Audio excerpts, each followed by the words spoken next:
இப்போ எல்லாமே அதிகாரத்திற்கு இப்போ தன்னாட்சி அதிகாரம் பெற்ற அமைப்புகள்னு நம்ம பேசுகிறோம்.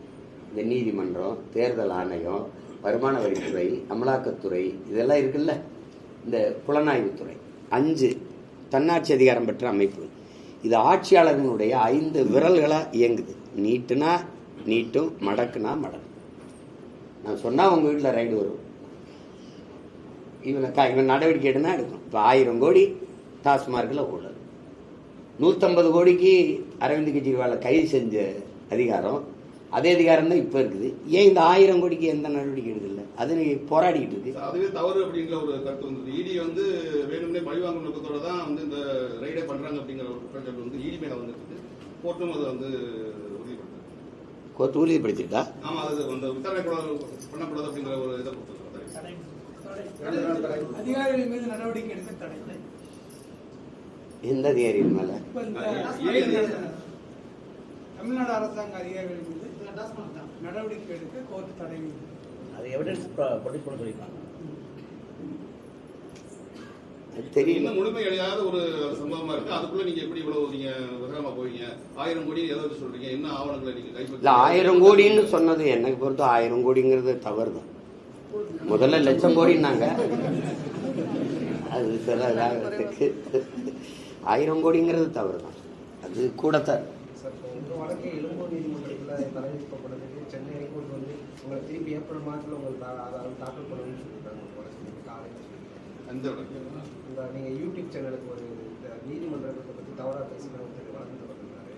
இப்போ காலையில் தீர்ப்பு சொல்லியிருக்காங்க, அதை ரத்து பண்ணியிருக்காங்க. எனக்கு தெரியல, ஏன்னா இப்போ எனக்கு வந்து 260 வழக்கா, இதில் எந்த பக்கம் கிழக்கா தெற்கா மேற்கான்னு தெரியல. ஏதோ கேட்டுக்க வேண்டியதான். வழக்கு விசாரணை, இது நீதிமன்றம் ஏறுறது இறங்குறது, சிறை நீதிமன்றங்கள் மூலமா தான் அரசியல் நடக்குது அப்படின்ற ஒரு விமர்சனம் வந்து. விமர்சனம் இல்லை, நான் தான் வைக்கிறேன். இப்போ நம்ம உதாரணமா ஒன்று சொல்லுவோம். இப்போ நீட்டு தேர்வு எழுதணுமா வேணாமா, யார் முடிவு எடுக்கணும்? சட்டமன்றம், பாராளுமன்றம். ஆனால் வழக்கு நீதிமன்றத்துக்கு போகுது, நீதிபதி எழுதலான்னு. இப்போ காவிரியில எனக்கு தண்ணி தரணும், இது யார் முடிவு செய்யறது? எல்லாமே நீதிமன்றத்தின் மூலமா தான். கச்சத்தீவு மீட்பு கொடுத்தது தான். 2 கட்சி, காங்கிரஸோ பாரதிய ஜனதாவோ, ஒரே பதில சொல்லும், அதோட தூக்கி போட்டுரும். முடிவெடுக்கிறது யாரு? நீதிமன்றம். இப்ப எது ஒன்றும் சொல்லுங்க, எது ஒன்று, எந்த வழக்கு ஒன்றும் சொல்லுங்க, எந்த மக்கள் பிரச்சனையும் கடைசியா நீதிமன்றத்துக்கு தள்ளி விட்டுருவாங்க. தள்ளி விடும்போது நீதிமன்றம் கூடும் கூடாதுன்னு சொல்லி விட்டுரும். அப்போ நாட்டை ஆள்றது நீதிமன்றமா, சட்டமன்றம், பாராளுமன்றமா? இந்த கேள்வி எழுதா இல்லாது. இது ஒரு இதுக்கு வச்சுக்கோங்க. நீட்டு தேர்வு பாதிக்கப்படுறாங்க மக்கள், நல்லா தெரியுது. எளிய மக்கள், சிற்றூர்கள் இருக்கிற அடித்தட்டு பிள்ளைகள் வந்து இந்த மருத்துவம் படிக்கிற கல்வி கனவாயிருச்சு. அது எல்லாருக்கும் தெரியுது,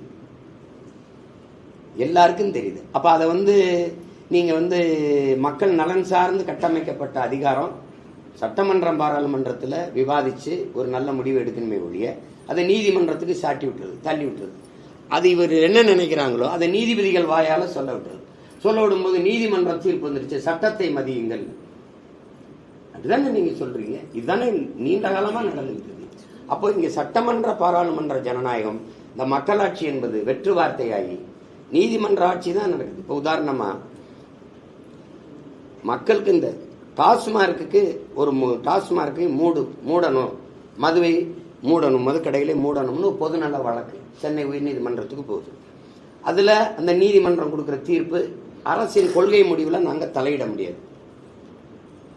அரசு ஒரு கொள்கை முடிவு எடுக்குது, நீட்ல இருந்து எங்களுக்கு விலக்கு வேணும், அரசு கொள்கை முடிவு எடுக்குது, அந்த வழக்கை அரசே தொடுக்குது.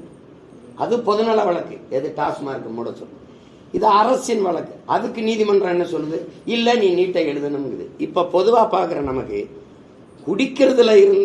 குடிக்கிறதுல விளக்கு வேணும்னா அரசின் கொள்கை முடிவுல தலையிட முடியாதுன்னு சொல்ற நீதி, பிள்ளைகள் படிக்கிறதுல நீ தலையிட்டதை நிறுத்தினா இல்ல அரசின் அதை வந்து நீ எழுதுங்குது, அரசின் கொள்கை முடிவுக்கு எதிராக இருக்குது. இப்ப இந்த நீதிமன்றத்தையும் இந்த தீர்ப்பையும் பொதுவான ஒரு மனிதனா நீங்க எப்படி பார்ப்பீங்க? செய்திகளை உடனுக்குடன் தெரிந்து கொள்ள உடனே சப்ஸ்கிரைப் பண்ணுங்க.